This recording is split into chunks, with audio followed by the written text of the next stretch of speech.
Welcome to Fit and Pain-Free the Bonnie Prudden Way. I'm Enid Whitaker, and I'm joined by Sandy Dirks. Our program each month will center around fitness pioneer Bonnie Prudden and her accomplishments, her method of exercise, and pain erasure the Bonnie Prudden Way, or Bonnie Prudden Myotherapy, which is a way to get rid of muscle-related pain. Join us as we begin each meeting with a few tension relieving exercises.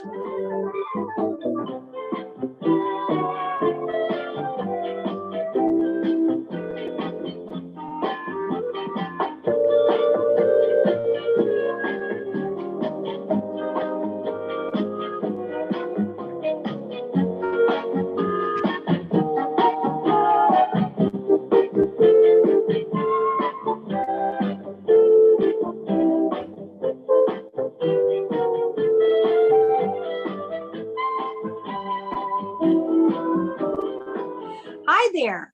Enid Whitaker and I are happy to be here today to talk to you about ankle sprains, wrist sprains, and immediate mobilization. Enid, you want to tell us what that is? Yeah, and whenever you have a sprain of any kind, it's kind of like a temporary dislocation.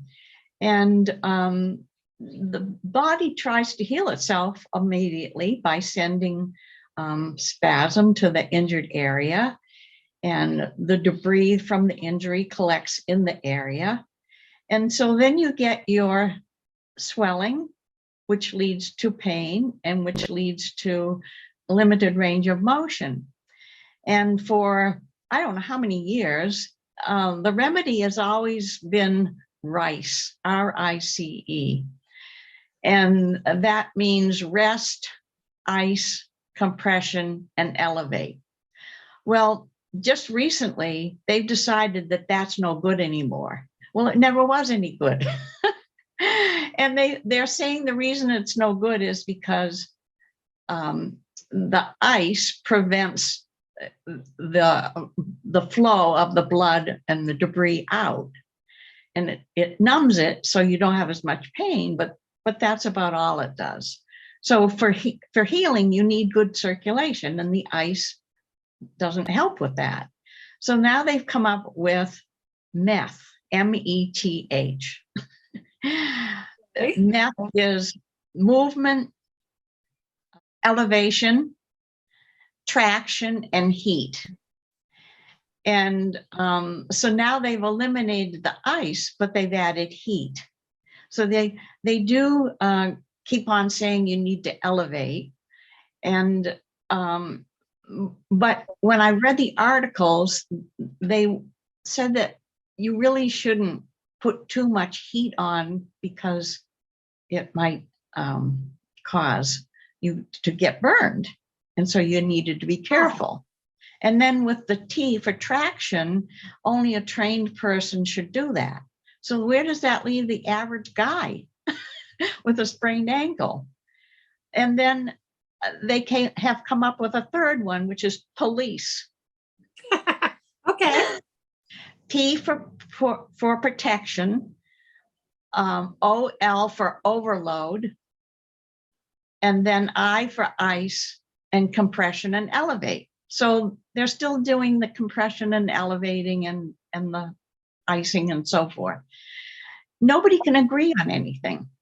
What we've always used is what we call MICE, myotherapy. Ice is nice if you want it, but you don't need it. And corrective exercise. And that's always worked for us really, really well. The articles have said that for the most part, I think it was 35 to 85% of the people who have sprained ankles are still not well after 3 years. 3 years. Wow. So obviously, RICE never did work. And I don't know that the other two are even going to work also. The first time I saw mice work was when a guy came to Bonnie's door at the Institute for Physical Fitness in Stockbridge, Mass. on a weekend. And we opened the door, and there was this young man standing there with 2 ski poles and hopping on 1 foot. And he wanted to know if we had a cane. We said, no, we didn't have a cane, but we invited him in to find out what was going on. And he said that he had been playing tennis with a doctor friend, and he had sprained his ankle on the tennis court. Well, the tennis court was right across the street from the Red Lion Inn in Stockbridge, which is a very famous inn. So they went over there and they got some ice and put it on his ankle, and he went home. And that was 3 weeks prior to his knocking on our door.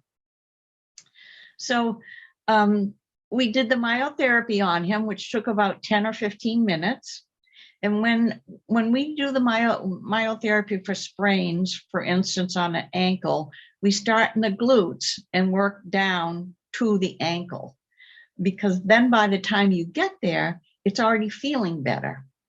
So basically what we're doing when we apply pressure to the trigger points along the leg is opening up the pathways, because once the pathways are open, then the debris that's collected in the ankle area can move out through the lymph glands. And it's the action of the muscle that actually helps to get the debris out. But if there's swelling and there's pain, you're not going to be moving your foot much or your ankle much. So we apply pressure to the trigger points, as we've discussed in other vlogs that we've done, starting in the glutes, and then the upper leg, especially in the adductor muscles, the one on the inside of the upper leg, because that's where all the lymph glands are. And then more thoroughly in the lower leg. And by the time we get to the ankle, the swelling is already starting to go down. That means there's less pain and more motion. And then we as I said, it's the action of the muscle that pumps the debris out. So you've opened up the pathways by relaxing the muscles, by addressing the trigger points, and then you point your toe and then bring it up towards your nose, and point and up towards your nose, and then in and out, in and out. And that pumping action helps to get the debris out. So is that something that you only need to do the exercises once? No, you would continue to do them, because the body is trying to protect itself by sending different signals to protect, to make it so that you're not moving as much. So yes, you have to do the corrective exercises often, which is what, when we address the trigger points in this gentleman that was hopping around, the other thing that we know is that if you've been limping for a while, and he'd been limping for 3 weeks, not only is the limp in your ankle, but it's up here in your head too. So if you walk backwards, you don't limp, because you're not programmed to limp backwards up here. And if you put music on, even if you walk forward, you won't limp as much, because you hit the beat. The music requires you hit the beat. And so the progression of the walk is more even.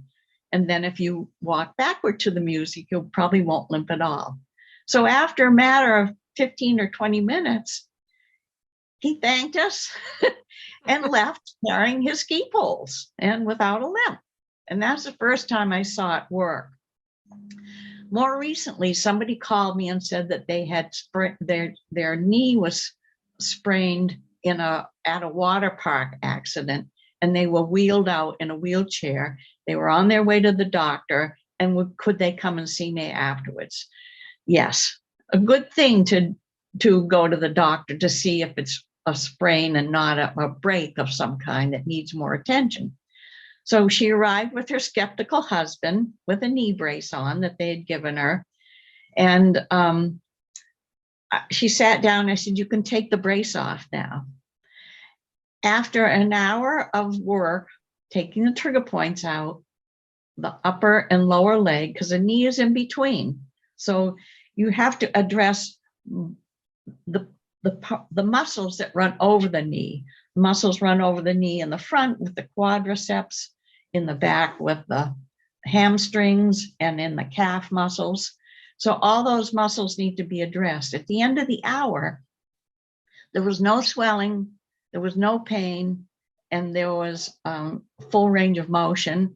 And when I turned the music on and we did the exercises, she was a dancer, and so she caught on really quickly, and she left carrying her brace, and her husband was like wide-eyed, and she never needed another treatment. So we know that if you sprain your ankle or up in the mountains and you have to walk home because there's no other alternative, that you're fine until you get home and put your foot up, and then the swelling starts. So it's important to address the problem right away if you can, because it's easier to fix something that's happened right away, and that goes for anything, whether it's a hole in the roof or a hole in the car hose, that you can fix it more easily. Okay, so it can not only be done right away when you've had the injury, specifically if there's no structural damage, so something's not broken, if it is a sprain or a strain, but it can also be done 2 or 3 weeks afterwards if you're still having a problem. It's successful both ways. Right.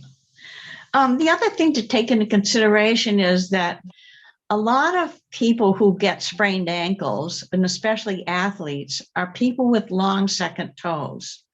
And it's not the length of the long second toe, it's where the knuckle is in relation, the second knuckle is in relation to the first big toe knuckle. And, doctors have been known to cut off the long second toe at the end, thinking that that was the problem. But that's not the problem. If you do not have a long second toe, you land on your heel and fall forward onto the inside and outside of the foot. So you have a tripod. So that's a nice stable foot. But if you have a long second toe, you fall from the heel to where the long second toe attaches, and that gives you what's like a knife edge. And so if you picture yourself on ice skates, that's kind of what it's like. So all the muscles in the lower leg all your life have to work overtime to keep that balance. If you see a lady in high heels walking and they're wiggling, she probably has a long second toe. And that's what's making the wobble, because she's trying to keep the balance. So it's right. not, So if she's landing right on that joint, right, and her foot's always having to wiggle the balance. Okay, that makes sense. So the solution is usually very simple, and that's to get some adhesive foam and cut a quarter out and a nickel, and it's adhesive, so you stick it on one on top of the other and put that on the bottom of the foam rubber insert, so that now you have a tripod, and that lifts you off the long second toe joint and gives you a tripod. And it's a really simple solution. You don't need a lot of those really expensive inserts that are sold by the podiatrist. And if you wear sandals, you can just cut out the nickel and a quarter and stick it on the sandal itself, and use it that way. And that will help prevent your sprains.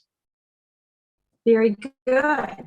Very good. As well as try to get shoes that have a wide toe box.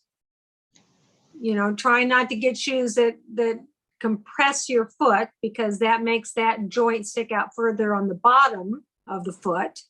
And also Bonnie always taught us, how did we exercise, Enid? Right. There are 4 layers of muscle in the bottom of the foot. And if Right. Bonnie used to say, if you have a shoe on, you have a hoof, and the muscles in the Yes. bottom of the feet don't get strengthened. So you should be going barefoot as much as possible, where it's safe, on the beach and on the grass, in the dirt, wherever it's safe. And if there isn't anywhere that's safe, then you need to spend extra time doing exercises that will help strengthen your feet and your lower legs. Yes. So it's in the information on the long second toe is in all of Bonnie's books. Right. It tells you how to make the insoles. It talks to you about the long second toe, how to tell, because just because you have a long second toe or you don't have a long second toe doesn't mean that you may or may not have one. Correct, Enid? Right. In other words, the knuckle itself, it's not the toe, although the toe is a good indication if your second toe is longer than your great toe. But it's actually the knuckle that we're looking for. And in all of Bonnie's books, she talks about how to tell. It's basically you turn the toes under and you feel for the first 2 knuckles. And if this knuckle is further forward than the great toe, you have a long second toe. There's some other indications, right, Enid, that you can look at on somebody's foot. Right. Usually somebody with a long second toe may have a bunion, may have calluses on the great toe, and may have calluses on the bottom of the foot where the long second toe attaches in there. They also may have hammer toes where the toes come up. All of those are indications that you may have a long second toe. So if you have those indications and you notice them early on, you can prevent the problem from getting any worse by using those little inserts. Look at your kids' feet. You may see it right away and then do something about it so that they don't have the problem that a lot of people have. And now it is hereditary. So if the parents have bunions and calluses and hammer toes, then it's pretty certain that the kids are going to have them too. So do something right away so they don't have the foot problem that you have. Yes. And it is something that you can help with. But it not only can cause your ankles to be a little unstable, but if your foot is always having to shift minutely, it can eventually affect your knee, your hip, your low back. So it's not just the feet or a tendency towards sprains. Is that correct, Enid? Right. And you'll be putting some pictures up to go with. I will. Okay. Yes. Okay. So that said, do you have anything else you want to say about immediate mobilization or long second toe? No, I think we covered it pretty well. You can always email us or call us or with any questions that you might have. We'd be happy to help you out. And as you said, it's all in Bonnie's books, Pain Erasure and Myotherapy, and the After 50 book as well as the Family Fitness book. It's all there. And it's all there. And so for this episode, our exercise of the month is going to be, Enid? All the exercises that will help you to get your ankles back in good condition and be on your way so that you don't have to spend 3 weeks or 3 months or 3 years trying to get your ankle back. It can be done almost immediately. Thank you, Enid. Now on to the exercise of the month.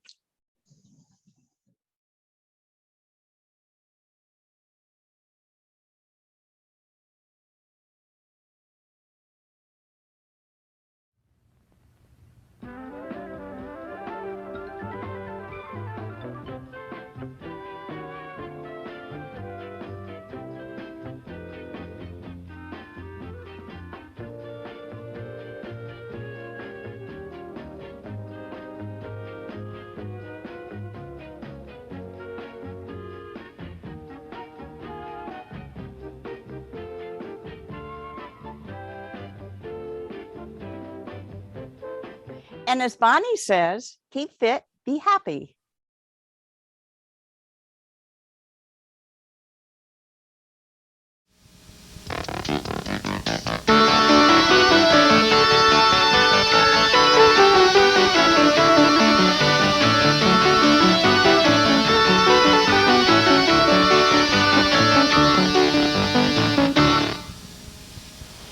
If you're going to go out for sports, you're going to get hurt. Not maybe, you're going to get hurt. You know how to prevent a lot of it. For instance, one thing, supposing you're going to use this arm, you take your knuckle like this the day before and you go up that arm and whoops, it hurts there. So you take your time out and you hit that trigger point. And you keep right on going up that muscle. Oh, there's another one. So that you clear that hand before the race, before the game, before whatever you're going to do. Same with legs, same with back. The trigger points you put in the muscle are going to talk to you when you're under stress. So figure you're going to be hurt, but there's something you can do about it. Now, there has been nothing done in sports. You hear all about sports medicine, there are rehabilitation centers. On every corner, there's practically one. And let me show you what they're doing. This is so you won't forget it. They give it to you this way. It's called rice. Okay? Now think rice, and now over here is what we do. And I'll show you what the comparison is. You've all had a sprained ankle. You know that until you sat down, you could still walk. Once you sit down, then all the trigger points, all the way up to your seat and groin, go into effect once you've been injured. So rest you don't do. You've got other things to do. So we'll put down rest, since that's what is the big thing. The next thing, and this is the biggest thing, is ice. They love ice. It's like the hot water. When you used to have babies at home, they said to the guy, boil water, boil water. So he boiled water. What did it do? It kept him out of the way. He thought he was doing something, kept him busy, right? Well, that's what ice is. May help a little bit, but not much. Over here, we have compression is next. See, well, that's taping. You tape the injury, and the tighter, if you tape it tight enough, then you even make it harder for the blood and the lymph to move around. So now you interfere with that. And then, of course, the last thing is elevate, which is what you do after all of this has made it so bad that you can't do anything else. You stick the foot up and you take out a book. That's this. Now, what do we do? First of all, the minute you're hurt, we do myotherapy. We take all the trigger points out. So you start with myotherapy, far from the injury, all the way down to it. Let's see, it's an ankle. Or if it's a hand or wrist, you start up here. Ice, we use something else. It's called a coolant spray. It's fluoromethane is the best one. It is not ethyl chloride, which freezes. It's something simpler. And I put it in all the books, so you can't get lost. But if you can't do that, you can use the corner of an ice cube, but that's supposed to interrupt the pain spasm cycle, not to freeze the area. C and E get put together. That's corrective exercise, and you've been doing it, you've been seeing it all along, the corrective exercise for the different things. So what you have is immediate myotherapy, and then a little ice if you need it, probably don't, then the corrective exercise. Don't go back in the game the next day. Do the exercises. Keep doing the exercises. I've seen people go back in, and sometimes it's all right, but I wouldn't take the chance.